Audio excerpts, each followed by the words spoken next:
Me llamo Olivia, y a mis 38 años nunca pensé volver a escuchar ese timbre. Ahí estaba yo, en mi mansión de 15 millones en Atherton, siendo la CEO exitosa de un imperio tecnológico que levanté desde cero, y de pronto me quedé helada. 15 años de ser rechazada por mi propia familia habían dejado cicatrices que ni todo el éxito del mundo podía borrar. Por la cámara de seguridad los vi, todos afuera, con caras entre asombro y desesperación. La misma familia que un día me dio la espalda ahora venía arrastrándose de regreso. Pero antes de contarte lo que pasó, dime desde dónde estás viendo y no olvides dejar tu like y suscribirte, porque lo que sigue es cómo vi que se les borraba el color de la cara cuando entendieron lo que se venía. Crecí en un barrio de clase media en Chicago. Mi niñez parecía que debía ser normal. Mi papá, Walter, era ingeniero en una buena empresa, con un sueldo estable.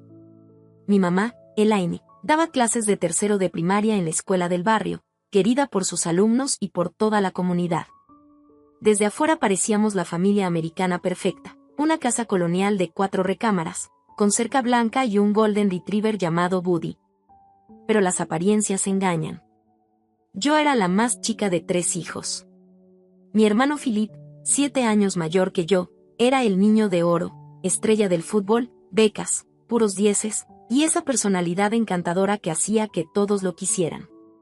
Mi hermana Sofía, 5 años más grande que yo, era la belleza de la familia, sus chinos rubios perfectos, su sonrisa deslumbrante. Tocaba piano como una profesional y además era capitana del equipo de debate. Y luego estaba yo, la que sobraba. Desde mis primeros recuerdos supe que me trataban diferente. A mis hermanos los llenaban de elogios y atención por cada logro, a mí me ignoraban o me criticaban. Si yo sacaba puros dieces, mi mamá solo asentía y decía, eso es lo que esperamos de ti. Pero si Philip o Sofía sacaban las mismas notas, había cena especial y celebración. Cuando me costaba trabajo alguna clase o el piano, mi mamá me decía, ¿por qué no puedes ser como tu hermana? A tu edad Sofía ya tocaba a Mozart. Mi papá no era mejor. Nunca se perdía un solo partido de fútbol de Philip, gritaba desde las gradas y presumía de él en la oficina. Pero cuando yo pasé al concurso estatal de ciencias en 5º año, me dijo que estaba muy ocupado, la ciencia no es algo para ir a ver, Olivia. Además, tengo una junta importante. Después descubrí que esa junta importante la había movido, solo para ir a ver un partido de práctica de Philip. Ni siquiera un campeonato, un simple entrenamiento. Pero lo que más claro me mostró mi lugar en la familia fue mi cumpleaños número 10. Mamá me había prometido una fiestecita en la casa con unas amigas de la escuela. Yo estaba emocionadísima, llevaba semanas esperando ese día y hasta hice las invitaciones a mano. Esa mañana me desperté temprano, feliz, lista para mi celebración. Olivia, hubo un cambio de planes, anunció mi mamá en el desayuno. Philip tiene hoy un partido de campeonato y todos tenemos que estar ahí para apoyarlo. Vamos a tener que mover tu fiesta. Sentí como se me caía el corazón en ese instante. Pero mamá, mis amigas llegan en 2 horas, no podemos cancelar ahora, le dije desesperada. No seas egoísta, interrumpió mi papá. Este es un gran día para tu hermano. La familia siempre va primero. La familia siempre va primero. Esa frase me perseguiría por años, sobre todo porque parecía que nunca aplicaba cuando se trataba de mí. Cuando yo necesitaba apoyo, las cosas se cancelaban sin pensarlo. Con lágrimas en los ojos, tuve que llamar a cada amiga para explicarles que la fiesta sería otro día. Luego me llevaron arrastrada al partido de Philip. Estuve sentada en las gradas 3 horas, olvidada, mientras mis papás gritaban emocionados y mi hermana convivía con sus amigas que también habían ido a ver. Nadie me cantó feliz cumpleaños ese día. Nadie siquiera lo mencionó.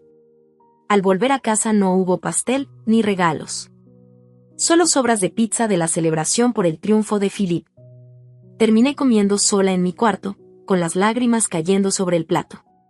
Sofía, mi hermana, fue quizá la más cruel. Ya de adolescente, cuando yo apenas estaba en primaria, buscaba la manera de atormentarme. Invitaba a sus amigas y me excluía de todo, cerrándome la puerta o susurrando cosas que callaban en cuanto entraba. Tomaba mis cosas sin pedirme permiso y muchas veces me las regresaba rotas, si es que me las regresaba. cuando me quejaba con mis papás, ella ponía cara de inocente. Ay, Olivia siempre exagera, decía, y ellos le creían. Philip no era malo directamente, simplemente era indiferente. Como hermano mayor pudo haberme defendido de las burlas de Sofía, pero prefería no meterse. Vivía en su mundo de deportes y popularidad, demasiado ocupado para notar el sufrimiento silencioso de su hermanita. La única persona que me mostró cariño de verdad fue mi abuela Eleanor, la mamá de mi mamá. Ella vivía a 1 hora de distancia y nos visitaba una vez al mes. En esas visitas, por primera vez me sentía vista.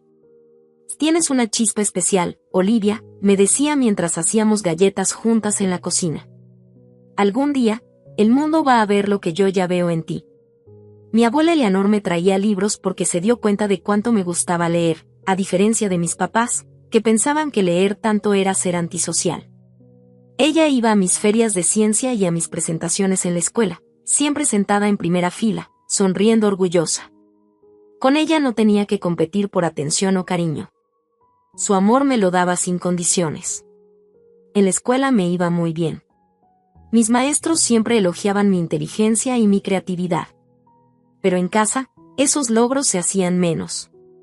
Los libros solo te van a llevar hasta cierto punto en la vida, me decía mi papá cuando le enseñaba mis calificaciones. Si quieres tener éxito, necesitas habilidades sociales como tu hermana. Yo intentaba complacerlos. Me metí al equipo de debate, como Sofía, pero cuando pasé a la etapa regional, mis papás estaban muy ocupados para ir. Probé con el fútbol soccer, esperando que a mi papá le diera la misma emoción que con los deportes de Philip. Cuando logré entrar al equipo, solo comentó que los deportes de niñas no eran tan competitivos como los de niños. Para cuando llegué a la prepa ya me había resignado a ser invisible dentro de mi propia familia. Me concentré en mis estudios, convencida de que la educación sería mi boleto a la libertad. Trabajaba medio tiempo en la biblioteca del barrio y ahorraba cada dólar para la universidad. A escondidas, mandé solicitudes de becas porque quería forjar mi propio camino. Cuando me llegaron las cartas de aceptación de universidades de élite, incluyendo Yale y Stanford, mis papás se sorprendieron. Parecía que nunca se les había ocurrido que yo pudiera lograr algo así. Su reacción fue, en el mejor de los casos, fría. Esas escuelas son muy caras, fue lo primero que dijo mi papá, y además están muy lejos. En su voz noté un tono de alivio con solo imaginar que me fuera. Ese día confirmé lo que siempre había sospechado. Para ellos yo no era una hija querida, solo una obligación. Mi corazón se rompió un poco más, pero también me dio más fuerza para decidir que algún día construiría una vida donde sí se me valorara. Lo que no sabía era que lo peor aún estaba por venir, y que la verdadera cara de mi familia se revelaría de la forma más cruel. El momento decisivo llegó cuando tenía 23 años. Me gradué con honores de Stanford en Ciencias de la Computación, con especialización en ciberseguridad. Conseguí trabajo en una startup tecnológica en San Francisco, mi primer paso hacia la independencia. Yo empezaba a creer que, tal vez, por fin podría ganarme el respeto de mi familia con mis logros. Y entonces llegó la llamada. Mi abuela Eleanor había muerto inesperadamente de un infarto. Me destrozó. La única persona que me había hecho sentir amada y valorada ya no estaba. Volé de inmediato a Chicago para el funeral. Mi corazón estaba hecho pedazos de tanta tristeza. El funeral fue un evento serio, con parientes que casi ni conocía, dándome el pésame y compartiendo recuerdos de mi abuela.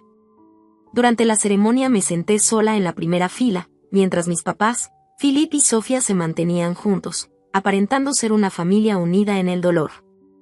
Nadie se acercó a ver si yo estaba bien, a pesar de que todos sabían lo cercana que yo había sido a la abuela Eleanor. Después del servicio, nos reunimos en la casa de mis papás. La lectura del testamento estaba programada para esa tarde.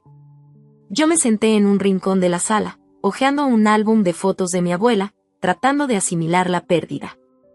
Cuando llegó el abogado, todos nos juntamos en el comedor.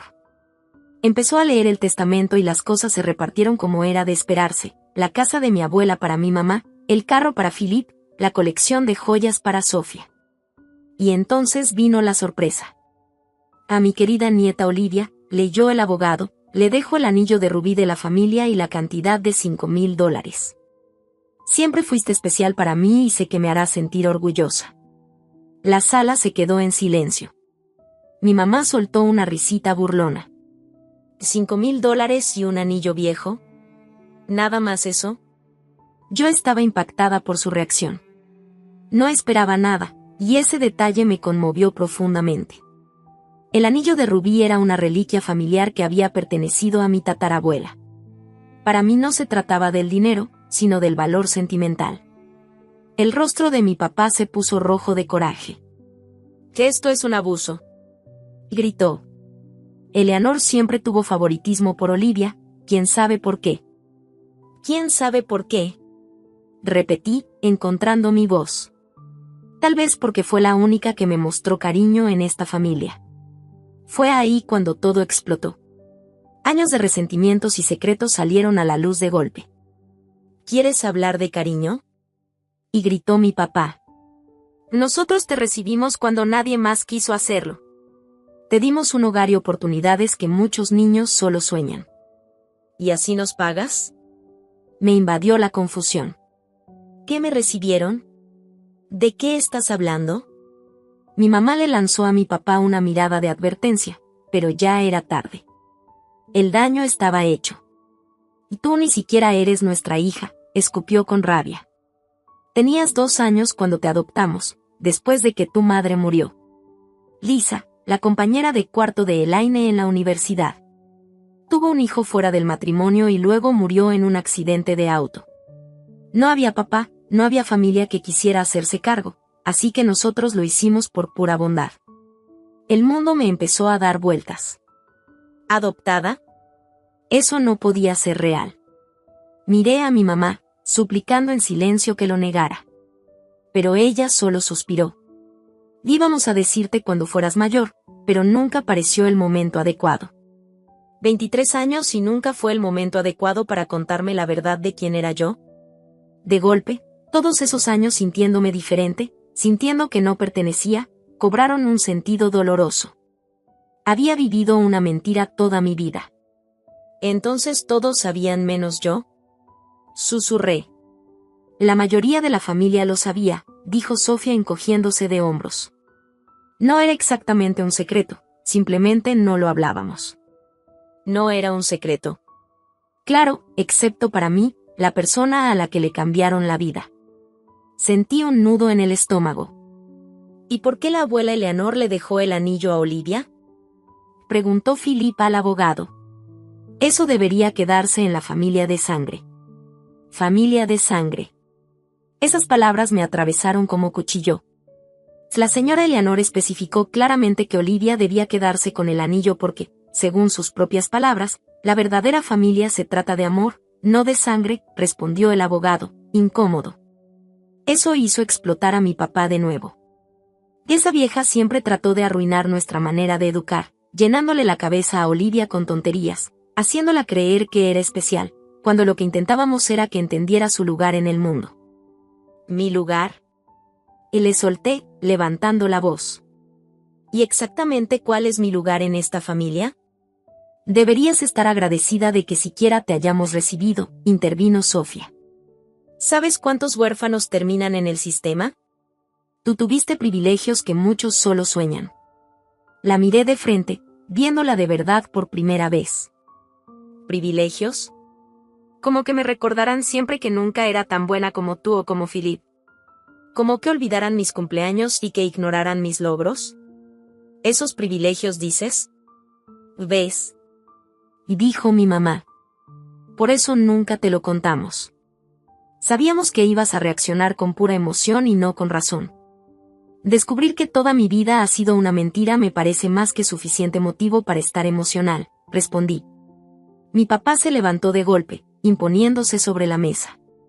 Ya basta. No voy a permitir que le hables así a tu madre bajo mi techo.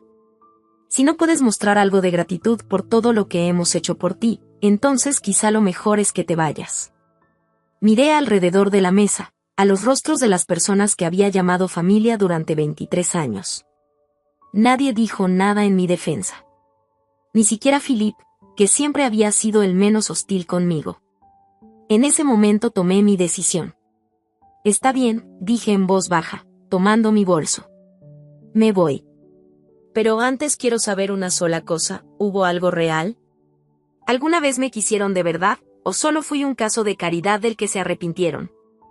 El silencio que siguió fue toda la respuesta que necesitaba. Salí de esa casa y nunca volví. Desde ese día, la exclusión se volvió oficial. No me invitaron a Acción de Gracias, ni a Navidad, ni a ninguna reunión familiar después de eso.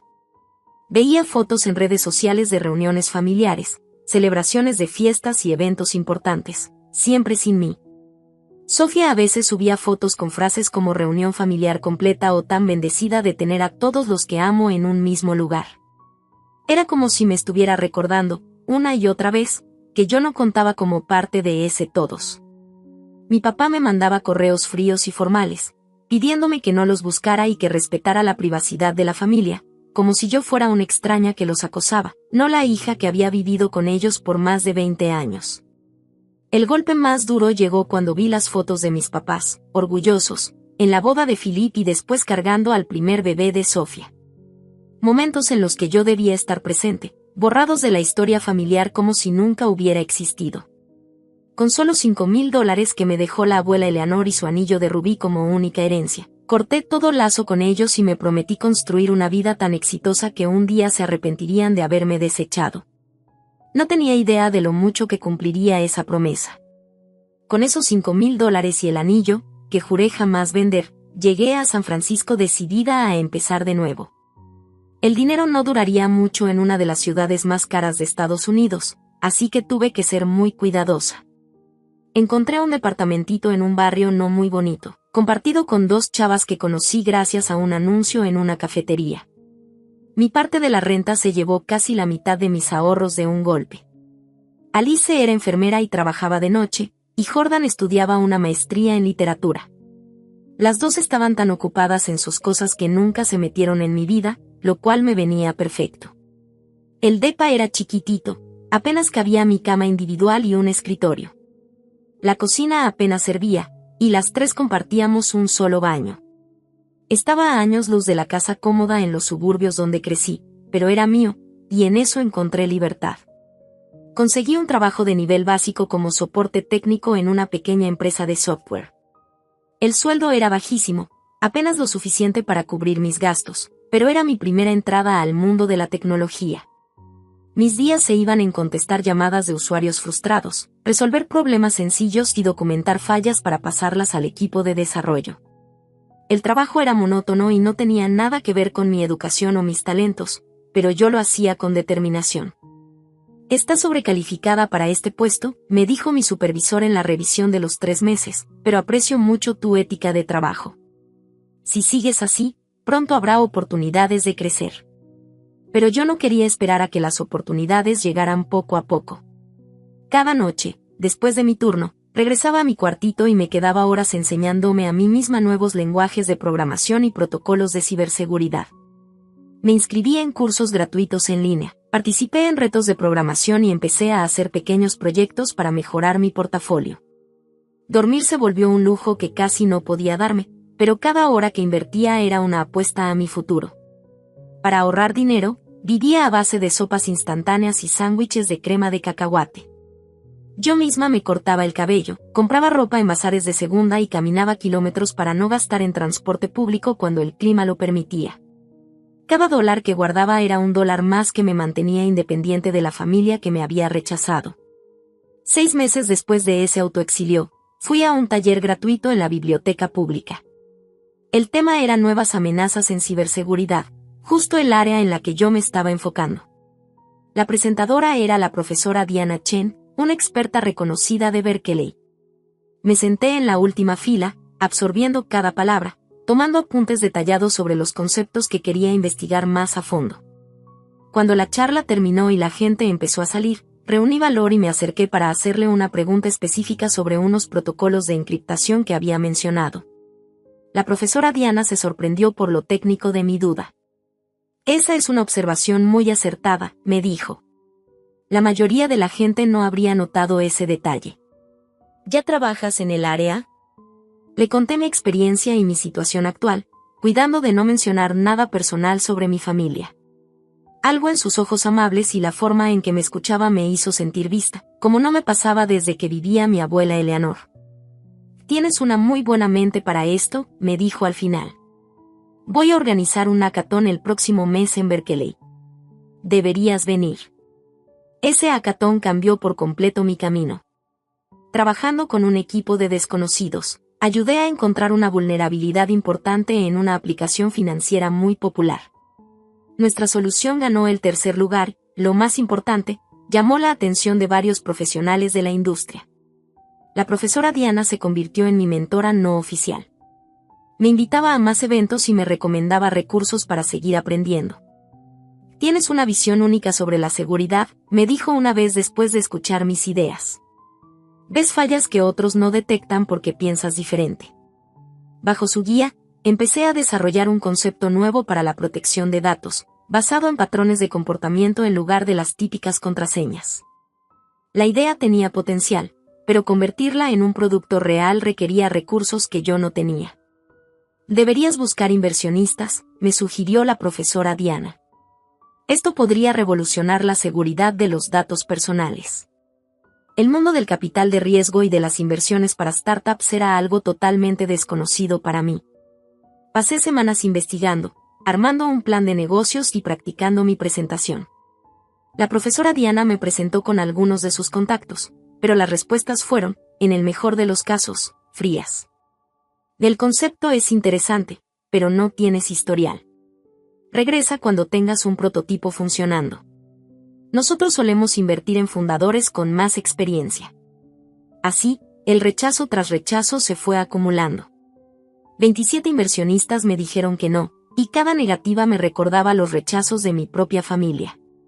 Pero esta vez no acepté la idea de que no era suficiente. Para mantenerme mientras perseguía mi sueño, tomé un segundo trabajo como bartender en un bar muy popular entre la gente de tecnología. Era irónico estar sirviendo tragos a los mismos emprendedores exitosos a los que yo quería unirme. Las jornadas eran pesadas, turnos nocturnos tras un día completo en el trabajo de soporte técnico. Pero además de dinero extra, ese lugar me dio algo inesperado, oportunidades de hacer contactos. Una noche, un cliente llamado Travis me dejó una muy buena propina después de que platicamos un poco sobre el futuro de la privacidad digital. Regresó la semana siguiente y me hizo más preguntas sobre mi experiencia e ideas. Después de varias conversaciones, me confesó que era inversionista ángel especializado en startups de ciberseguridad. «Te he estado probando», me dijo, «quería saber si de verdad sabes de lo que hablas o si eres como muchos, puro discurso y nada de fondo. Pero eres real. Enséñame tu plan de negocios». 2 semanas después, recibí una inversión de $200,000 para desarrollar un prototipo de mi sistema de seguridad. No era la gran cantidad que suelen recibir las startups establecidas, pero era suficiente para renunciar al soporte técnico y enfocarme en construir mi producto. Aún así, me quedé con el trabajo de bartender los fines de semana, tanto por el dinero extra como para mantener los pies en la tierra. El desarrollo fue durísimo. Renté una pequeña oficina y trabajaba entre 16 y 18 horas diarias, los 7 días de la semana. Salieron retos técnicos que no había previsto y que me obligaron a aprender nuevas habilidades sobre la marcha. Hubo momentos de duda, cuando el código no corría o un protocolo de seguridad fallaba en las pruebas. En esos instantes oscuros, tomaba el anillo de rubí de mi abuela Eleanor y recordaba sus palabras: «Tienes una chispa especial, Olivia». La soledad era quizá lo más difícil. Tenía conocidos como la profesora Diana y mis roomies, pero no amigos cercanos, nadie con quien celebrar las pequeñas victorias ni alguien que me consolara en los tropiezos. Después de la traición de mi familia, había levantado muros a mi alrededor, con miedo de dejar que alguien se acercara lo suficiente para volver a lastimarme. Hubo noches en las que lloré hasta dormir, agotada y abrumada. Noches en las que me preguntaba si todo esto no era una locura, si solo estaba tratando de demostrar mi valor a personas que ya habían dejado claro que no les importaba. Pero cada mañana me levantaba y regresaba al código, impulsada por una determinación que se hacía más fuerte con cada obstáculo superado. Después de 8 meses de desarrollo ya tenía un prototipo funcionando. No era perfecto, tenía sus detalles, pero mostraba la parte más importante de mi idea de seguridad. Travis organizó una demostración con un grupo de inversionistas más establecidos y, esta vez, sí quedaron impresionados. Que este enfoque de autenticación por comportamiento es realmente innovador, comentó uno de ellos. Con un buen refinamiento, esto podría cambiar el juego en la seguridad de los consumidores. Esa demostración me aseguró una nueva ronda de financiamiento, suficiente para contratar a 3 empleados y mudarme a una oficina de verdad. Así nació oficialmente Secure Now, y con eso, el primer paso hacia construir el imperio que algún día haría que mi familia lamentara haberme rechazado. El lanzamiento del primer producto comercial de Secure Now superó hasta mis expectativas más optimistas. Nuestro sistema de autenticación por comportamiento llamó la atención de varias publicaciones importantes de tecnología. TechCrunch lo calificó como un enfoque revolucionario para la seguridad de datos personales en un mundo digital cada vez más vulnerable. En 6 meses ya teníamos acuerdos de licencia con 3 empresas Fortune 500 que querían integrar nuestra tecnología en sus productos. Y conforme crecía la compañía, también crecía mi confianza. Pasamos de una oficina pequeña a ocupar un piso completo en un edificio del centro de San Francisco. Mi equipo de 3 personas se convirtió en 15, luego en 30, y en menos de 2 años éramos más de 100 empleados. Cada contratación la hacía con mucho cuidado, no solo buscando habilidades técnicas, sino también pasión e integridad. Yo no estaba construyendo solo una empresa, estaba creando la familia que nunca tuve. «Has creado algo especial aquí», me dijo Diana en una visita a las nuevas oficinas. Ella había pasado de ser mi mentora a convertirse en amiga, una de las pocas que conocía la verdad sobre mi pasado. Y no me refiero solo a la tecnología. Tenía razón. La cultura de Secure Now se basaba en el respeto, la colaboración y el reconocimiento de los logros, grandes y pequeños. Cada avance se celebraba, cada cumpleaños se recordaba. Me aseguraba de que nadie se sintiera invisible o sin valor, como yo me había sentido tantos años. Nuestro segundo producto, una plataforma de comunicación segura que usaba nuestro sistema de autenticación propio, atrajo la atención de agencias de gobierno y corporaciones internacionales preocupadas por el espionaje industrial. Los contratos que siguieron empujaron la valuación de Secure Now a más de $100 millones en apenas 3 años desde su fundación. Ese éxito financiero también cambió mi vida personal. Dejé el depa compartido y me mudé a un condominio de lujo con vista a la bahía. Cambié la ropa de segunda mano por marcas de diseñador, no por vanidad, sino porque entendí que en el mundo de los negocios la apariencia importa. Para ser tomada en serio, cambié mi laptop de 10 años por tecnología de punta y mi pase de camión por un Tesla. Pero, a pesar de todas esas mejoras materiales, había un vacío que no podía llenar. Cada noche regresaba a mi hermoso pero silencioso condominio, con sus vistas panorámicas y muebles caros, y me sentía completamente sola. El éxito, al final, era un compañero frío. En el 5º aniversario de Secure Now, logramos el contrato más grande hasta ese momento, $200 millones para renovar la infraestructura de seguridad de un consorcio de bancos internacionales. La celebración en la oficina fue increíble, con champaña corriendo y los empleados aplaudiendo mientras yo anunciaba bonos para todos. Pero cuando terminó la fiesta y cada quien se fue a su casa con su familia, yo regresé sola a mi condominio. Abrí una botella de vino y me senté en el balcón. Mientras tomaba, caí en la tentación de abrir mis redes sociales, algo que casi ya no hacía, pero en momentos de debilidad me ganaba la costumbre. Ahí vi una publicación nueva de Sofía, otra reunión familiar en la casa del lago de mis papás. Tradición anual de los Sullivan. Tan bendecidos de tener a toda la familia reunida. La foto iba acompañada de esa frase, excepto a mí, claro. Cerré la aplicación y tomé una decisión. Si no podía tener la familia en la que nací, iba a crear una vida tan plena y significativa que su ausencia ya no doliera. Al día siguiente empecé a buscar una casa permanente, un lugar que pudiera convertirse en mi santuario. Después de semanas de búsqueda encontré una enorme propiedad en Atherton, el vecindario más exclusivo del área de Silicon Valley. La finca, de $15 millones, tenía una casa principal con 7 recámaras, una casa de huéspedes, alberca y jardines en 3 acres de terreno. ¿Estás segura de esta compra?, me preguntó mi asesor financiero. Es una inversión muy grande para una sola persona. Estoy segura, respondí. Esto no es solo una casa. Es una declaración. Pasé los siguientes 6 meses renovando la propiedad exactamente a mi gusto. El comedor formal lo convertí en una oficina moderna con lo último en tecnología. Un ala de la casa la transformé en una biblioteca con miles de libros, cumpliendo mi sueño de niña de tener mi propia biblioteca, como la de La Bella y la Bestia, mi cuento favorito cuando crecía. Cada cuarto lo diseñé con cuidado, reflejando partes de mi personalidad y mis intereses. Los colores eran cálidos y acogedores. Los muebles, elegantes pero cómodos. Nada que ver con el estilo frío y minimalista de mi condominio en San Francisco. Esta casa era para vivirla, para crear recuerdos. La joya de la propiedad era el jardín. Contraté a un reconocido arquitecto paisajista para diseñar un jardín inglés con senderos, bancas escondidas y flores durante todo el año. Era justo el tipo de jardín que a la abuela Eleanor le hubiera encantado. En un rincón tranquilo, rodeado de sus flores favoritas, coloqué una banca con su nombre como pequeño memorial. Mientras Secure Now seguía creciendo, con más de 500 empleados y oficinas en 5 países, yo empecé a poner atención en mi desarrollo personal.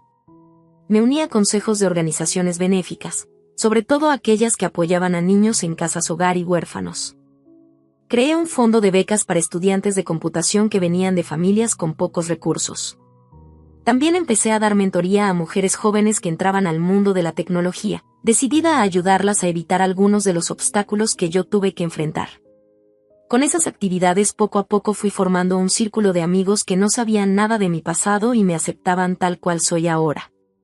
Estaba Travis, mi primer inversionista, que con el tiempo se volvió un consejero de confianza y mi compañero de vela los fines de semana. Diana, claro, seguía siendo parte constante de mi vida, ahora venía con su esposo y sus hijos a cenar seguido en mi casa. Jordan, mi ex-roomie, terminó su doctorado y ahora daba clases de literatura en Stanford. Con ella me juntaba cada mes para tomar café y platicar de libros. También estaba mi equipo directivo, Leila, mi brillante directora de tecnología, Marcus, el director financiero, que con su buen manejo ayudó a que la empresa creciera muchísimo, y Derek, el director de operaciones, con una habilidad impresionante para que todo funcionara como debía. Al principio eran solo empleados, pero con los años se volvieron algo más, personas en las que confiaba y que respetaba de verdad. Esa familia elegida me ayudaba a llenar un poco el vacío, pero aún había momentos en los que el pasado regresaba. Algunas noches me sorprendía hojeando un viejo álbum de fotos que guardaba desde mi infancia, una de las pocas cosas que llevé conmigo cuando me fui de la casa de mis papás.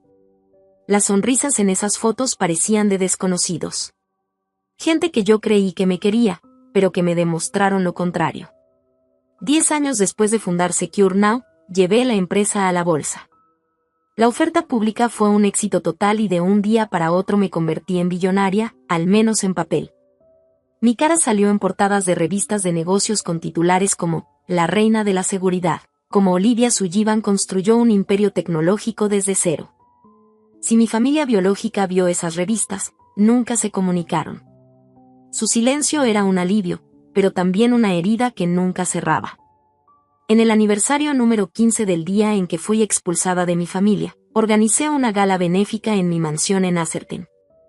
El evento recaudó más de $10 millones para organizaciones que apoyaban a niños en casas hogar, una causa que ya sentía como mía.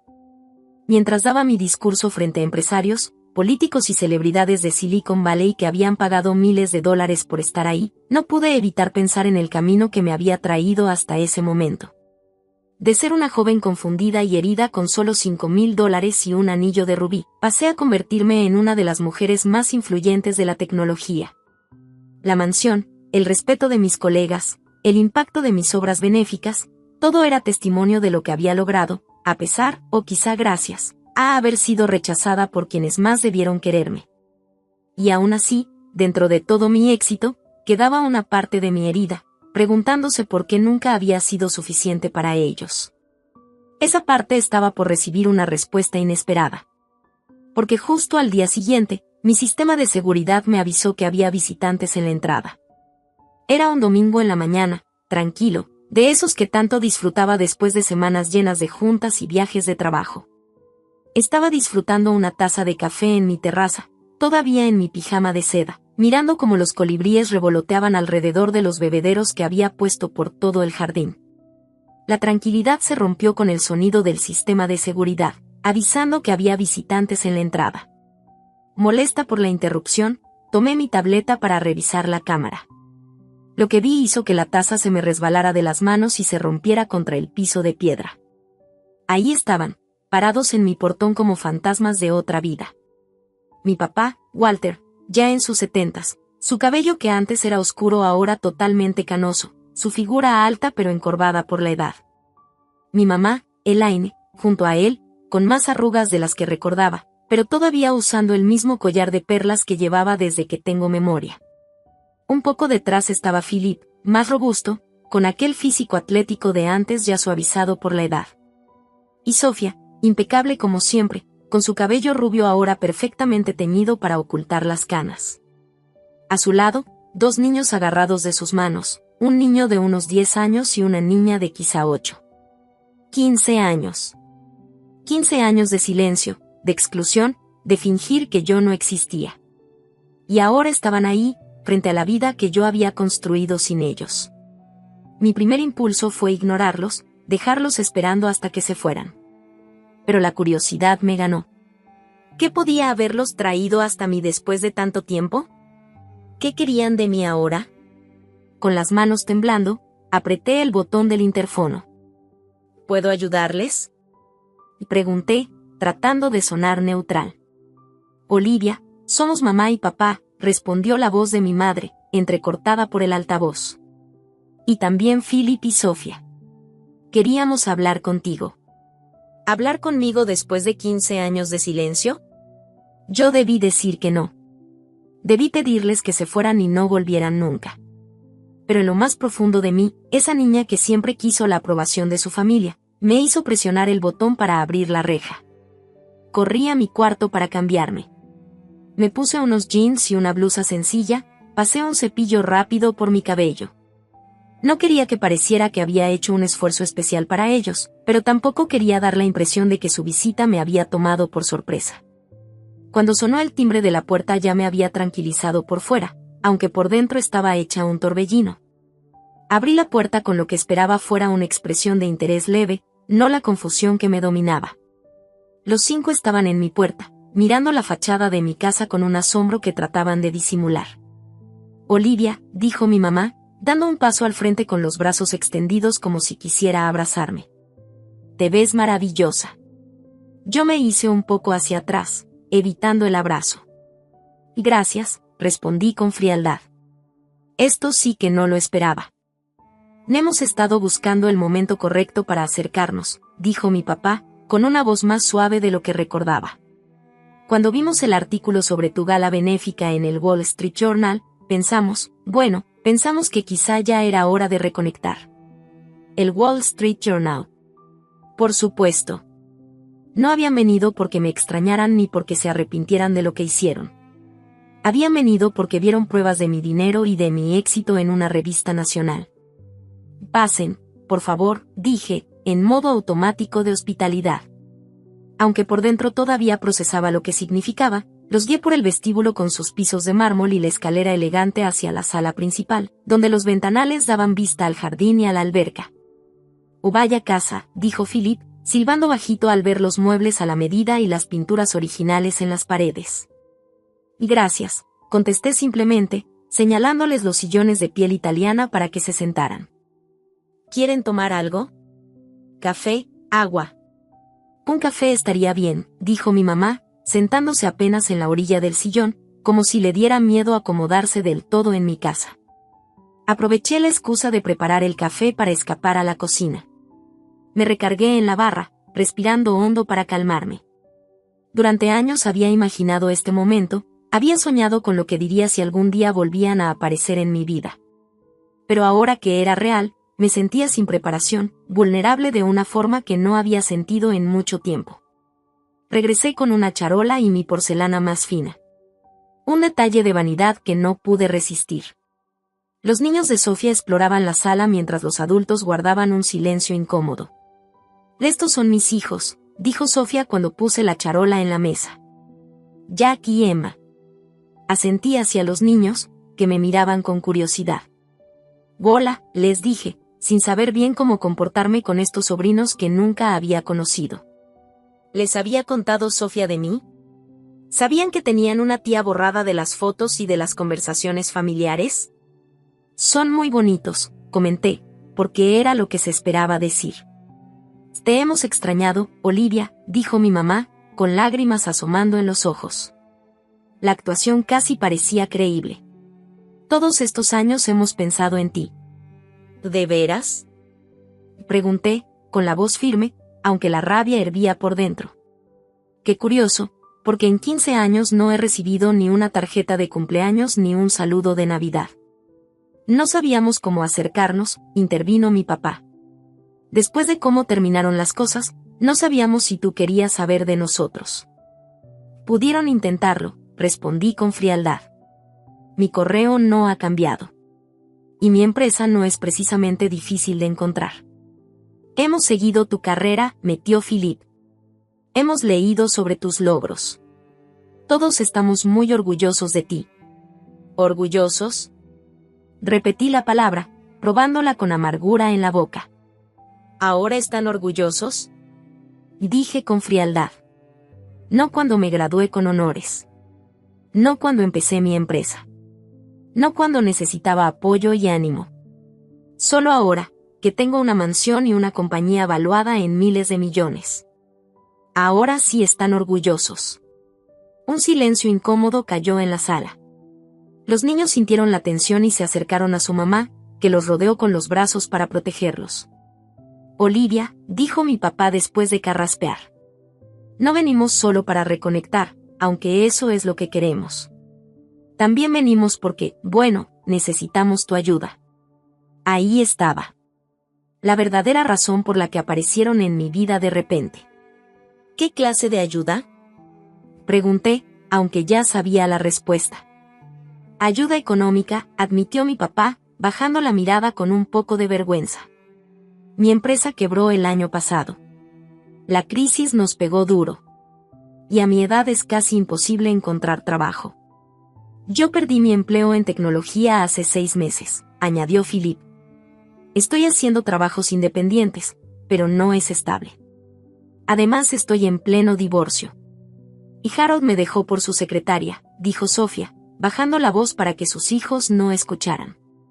«Ya sabes, la historia clásica. Aún no se cierra el acuerdo y los honorarios de mi abogada son altísimos». Los miré uno por uno. Estas personas que me habían dado la espalda cuando no tenía nada, y que ahora volvían porque lo tenía todo. La desfachatez era increíble. «Pensábamos», continuó mi papá, creyendo que mi silencio era señal de que lo consideraba, «que quizá podrías ayudarnos a reiniciar el negocio familiar. Un préstamo de unos 2 millones nos permitiría establecerlo de nuevo y crear algo en lo que toda la familia pudiera participar». «¿Toda la familia?», repetí. «Sí», respondió mi mamá con entusiasmo. «Tú también podrías ser parte, claro. Aunque imaginamos que estás ocupada con tu propia empresa, podrías ser socia silenciosa, y ayudarías a asegurar el futuro de tus sobrinos». Señaló a los niños, un movimiento calculado para tocar mis emociones, emociones que ya no estaba segura de tener hacia ellos. «Te pagaríamos, por supuesto», añadió mi papá. «Con intereses. Y quizá podrías considerar asignar algunas acciones de tu compañía al fideicomiso familiar. Mantener todo en familia, ya sabes». El asco que sentí era abrumador. El descaro de llegar a mi casa después de 15 años de silencio y pedirme no solo dinero, sino también una parte de la empresa que había construido sola, sin su ayuda ni su apoyo. Y todavía hablar de familia como si fuera un concepto que de pronto me incluyera, solo cuando les convenía. «Y ya veo», fue lo único que dije, mientras mi mente preparaba una respuesta que nunca olvidarían. Me levanté con calma deliberada, alisando la tela de mis jeans mientras ordenaba mis pensamientos. El ambiente estaba cargado de tensión. Mi familia me observaba con caras que iban de la esperanza a la pura conveniencia disfrazada. Pónganse cómodos, dije con mi mejor tono de anfitriona. El café es importado de una cooperativa en Colombia. Yo misma visité las fincas el año pasado. Ese comentario, lanzado con toda calma, no pasó desapercibido. Era un recordatorio sutil de que yo vivía un estilo de vida donde podía viajar al otro lado del mundo solo para conocer a los productores de café. Los ojos de mi papá se entrecerraron, como calculando de nuevo hasta dónde llegaba mi riqueza. Sofía miró alrededor de la sala con más interés, como si en su mente estuviera tasando el valor de cada mueble y de cada cuadro. Me levanté un momento y regresé con un álbum de piel y mi laptop. Los puse sobre la mesa de centro y retomé mi asiento frente a ellos, con las piernas cruzadas y una postura relajada pero segura, la misma que uso en las juntas de consejo cuando sé que todas las cartas están de mi lado. Antes de hablar de dinero, dije con voz firme, creo que debemos ponernos al corriente de estos 15 años. Al fin y al cabo, somos familia, ¿no? Al remarcar la palabra familia dejé claro el doble sentido. Mi mamá asintió rápido. Sí, claro, tenemos mucho de qué hablar. Pues empecemos con las reuniones familiares, propuse, abriendo el álbum. He estado llevando registro de ellas, ¿saben? Sus caras de confusión se convirtieron en incomodidad cuando mostré la primera página, una captura de pantalla de una publicación en Facebook de hace 15 años, poco después de que me habían corrido de sus vidas. Era una cena de acción de gracias en la casa de mis papás. El pie de foto decía, agradecidos por la familia hoy y siempre. Y eso fue 3 meses después de que me dijeron que jamás los volviera a contactar, comenté como si hablara del clima. Veo que todos estaban ahí, el tío Robert, la tía Linda, sus hijos, hasta Jessica voló desde Denver. Pasé la página. Navidad del mismo año. Nada mejor que tener a toda la familia reunida en las fiestas. Qué bonito árbol, mamá. ¿Usaste los adornos que hice en la primaria o esos también los tiraste junto con mis fotos de bebé? Página tras página, les mostré la vida que habían vivido sin mí, cumpleaños, graduaciones, bodas, los baby showers de los hijos de Sofía, las fiestas de aniversario de mis papás. Todo documentado en redes con frases como toda la familia reunida y todos los que amamos en un solo lugar. ¿Por qué guardaste todo esto?, preguntó Sofía, con la voz tensa. Conoce a tu enemigo, respondí con una leve sonrisa. Principio básico de seguridad. Eso me lo enseñaste tú, papá. Probablemente la lección más valiosa que me diste, siempre saber con quién estás tratando. Cerré el álbum y abrí la laptop. Ahora pasemos a la historia más reciente. Giré la pantalla hacia ellos. Era un correo de mi papá de hace 12 años. Lo leí en voz alta, sin temblar. Olivia, debo insistir en que dejes de intentar contactar a los miembros de la familia. Tu madre se molestó mucho con tu tarjeta de Navidad. Nosotros seguimos con nuestras vidas y esperamos que respetes nuestra privacidad. Atentamente, Walter Sullivan.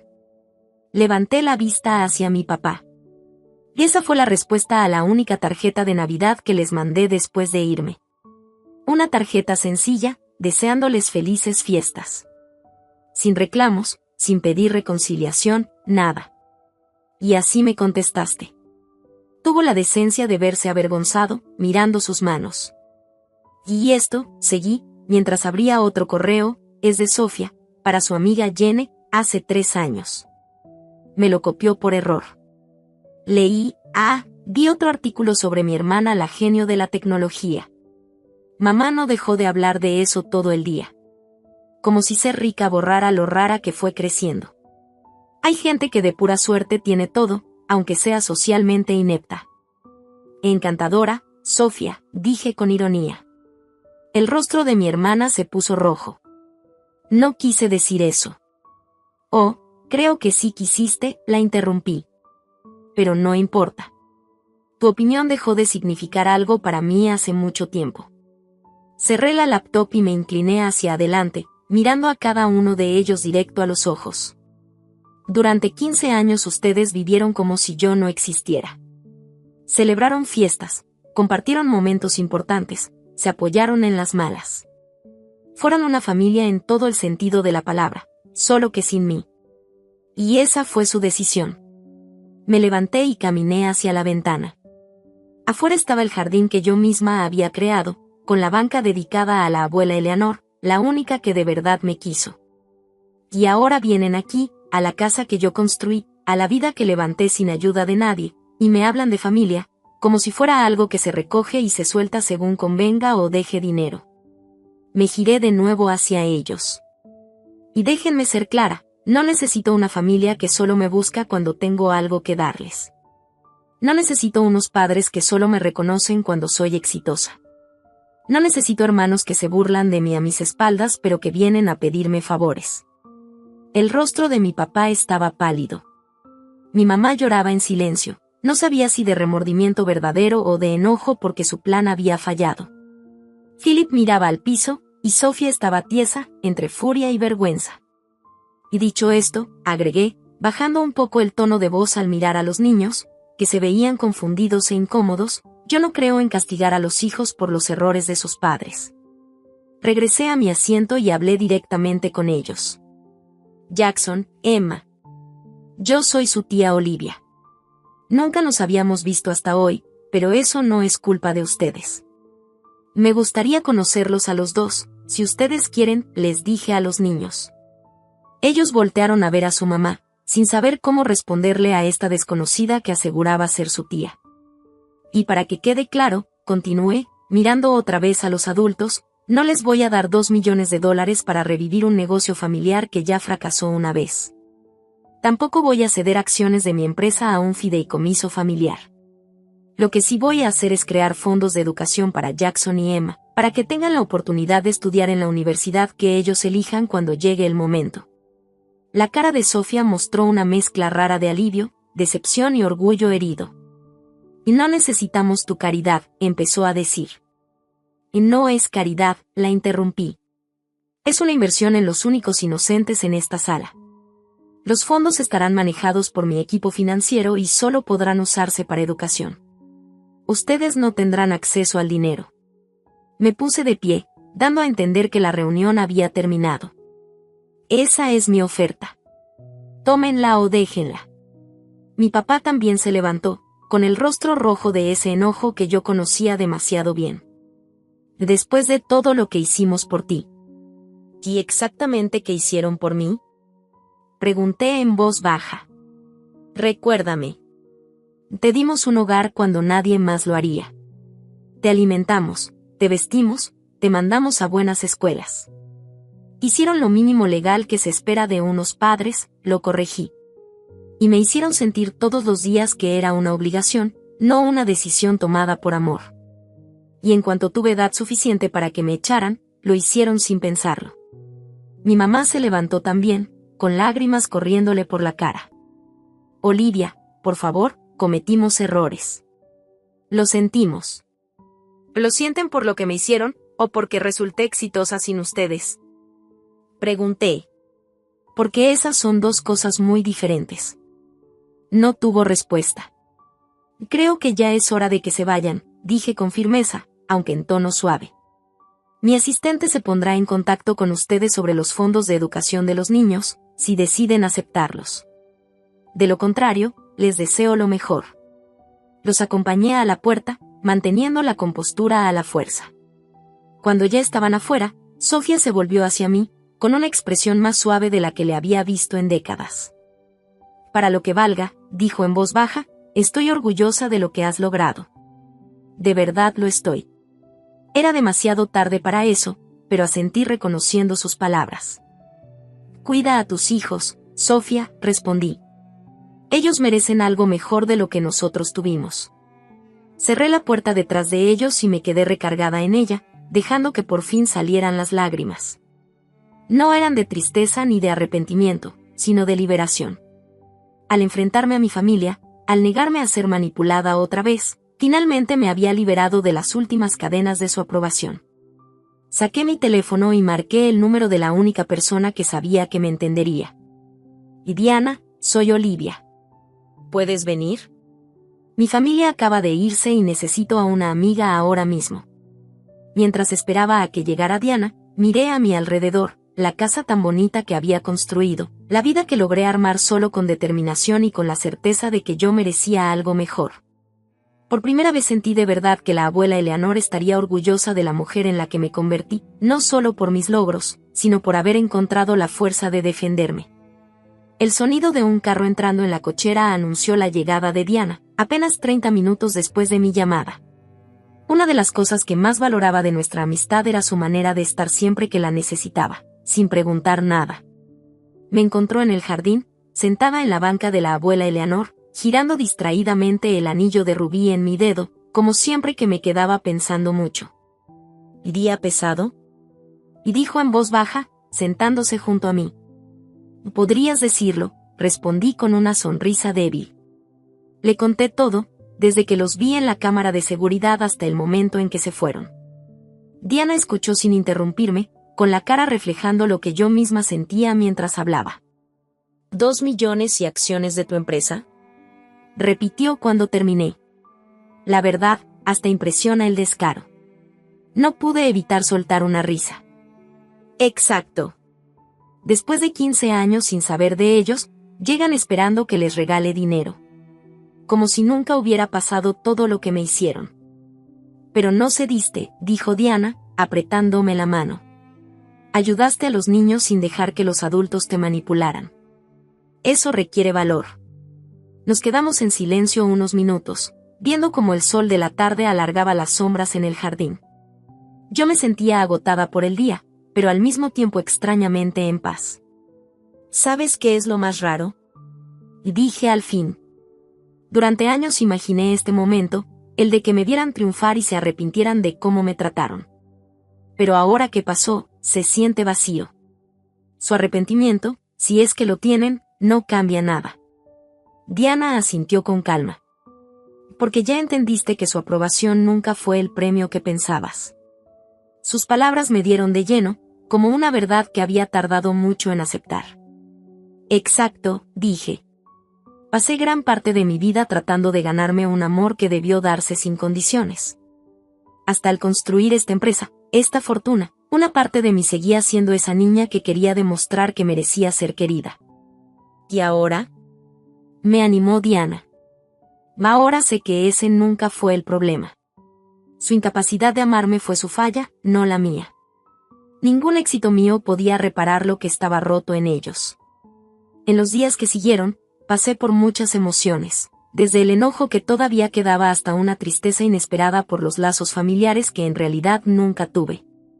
Pero debajo de todo eso, sentía cada vez más fuerte una cosa: libertad.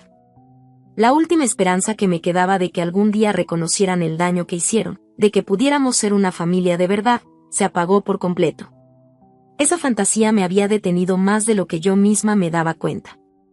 Una semana después de su visita tomé una decisión que no solo cambiaría el rumbo de mi vida, sino posiblemente la de muchas otras personas.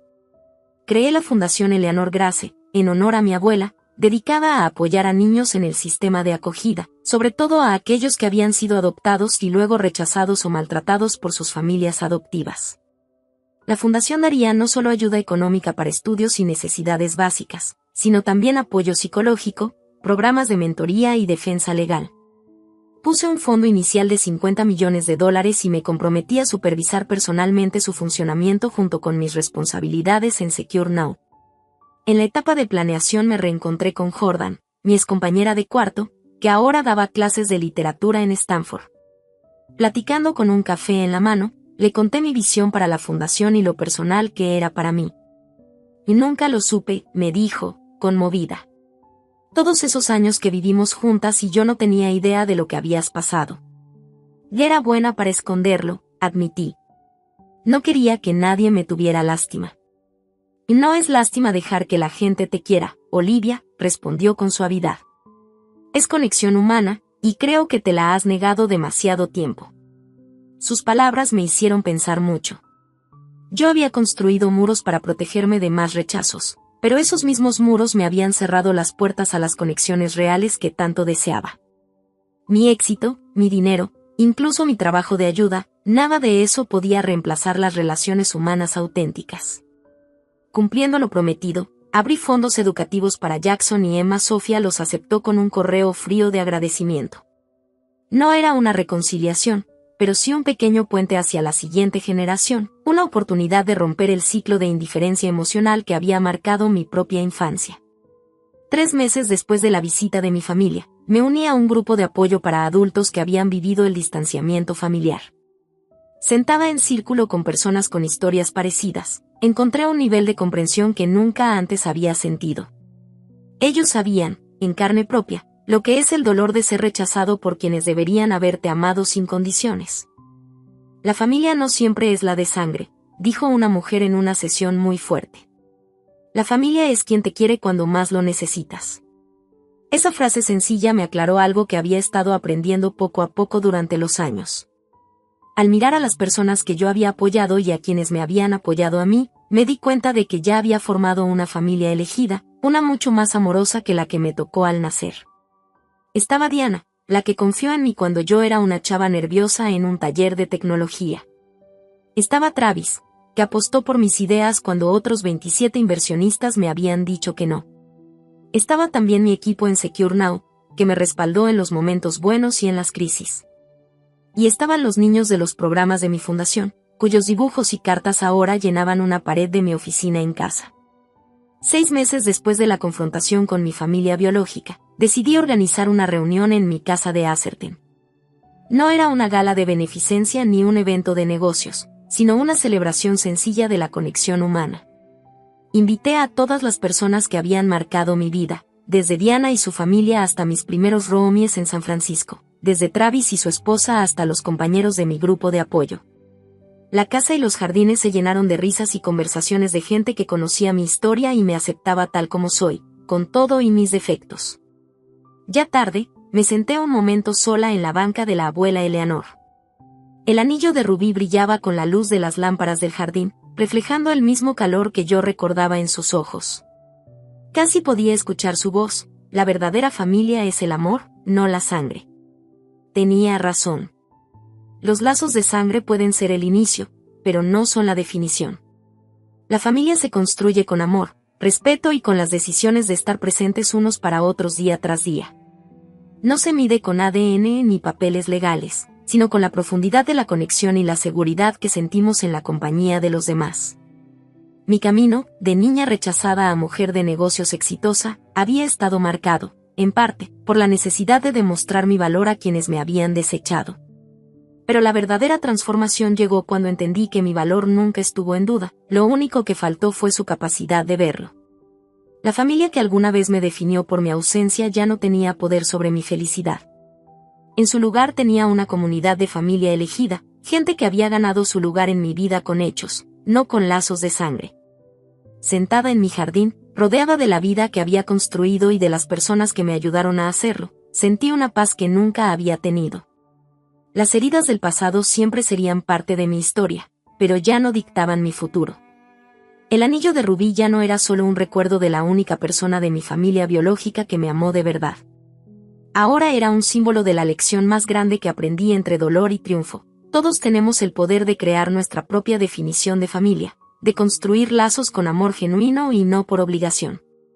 Y si tú, que me escuchas, has sentido el golpe del rechazo familiar, si alguna vez pensaste que algo estaba mal contigo porque las personas que debían amarte te dieron la espalda, quiero decirte esto. Tu valor no depende de los que no lo supieron ver. Tú mereces amor. Tú mereces un lugar donde pertenecer. Y tienes el poder de crear una familia del corazón que te valore exactamente como eres. ¿Alguna vez has tenido que formar tu propia familia porque la biológica te falló? ¿Qué te ayudó a sanar de ese rechazo? Cuéntamelo en los comentarios. Y no olvides darle like, suscribirte y compartir este video si conectó contigo. Gracias por ser parte de este camino conmigo. Y recuerda, a veces las familias más hermosas son las que uno elige para sí mismo. Esa noche, cuando todos se fueron y el silencio volvió a llenar la casa, me quedé un rato más en el jardín. El viento movía suavemente las hojas y yo sentía que la vida me estaba regalando un momento de claridad. Por primera vez entendí de verdad que mi historia no era de pérdida, sino de renacimiento. La niña rechazada que alguna vez lloró por no ser suficiente ya no existía. En su lugar estaba una mujer que había aprendido a levantarse, a crear su propio camino, y sobre todo, a rodearse de gente que la quería por quien realmente era. La sangre puede marcar de dónde vienes, pero no decide a dónde vas. Y yo había decidido ir hacia un futuro lleno de amor, respeto y unión. Miré el anillo de la abuela Eleanor y sonreí. No era solo una joya, era un recordatorio de que siempre había alguien que creyó en mí, aun cuando el resto de mi familia me había cerrado la puerta. Ese anillo me enseñó que el amor verdadero no se apaga con el tiempo ni con la distancia. Al contrario, se multiplica cuando lo compartes con quienes de verdad lo merecen. Y ahí, con el corazón ligero, entendí algo más, ya no necesitaba demostrarle nada a nadie. Ni a mi familia biológica, ni a los que me rechazaron, ni siquiera a mí misma. Todo lo que buscaba lo tenía frente a mí, amistades sinceras, un hogar lleno de risas, un propósito que daba sentido a mis días. Ese era mi verdadero triunfo. Decidí entonces que mi historia no terminaría con el dolor del pasado, sino con la esperanza del futuro. Seguiría apoyando a más jóvenes, a más niños, a más personas que alguna vez se sintieron fuera de lugar como yo. Porque la lección más grande que aprendí es que la familia no se encuentra, se construye. Y así, con el alma en paz, cerré los ojos y me prometí a mí misma vivir cada día recordando esto, que mi valor no depende de quien me acepte o me rechace, sino de cómo yo decida amar y dejarme amar. Ese fue el verdadero final de mi búsqueda, y el verdadero comienzo de mi vida.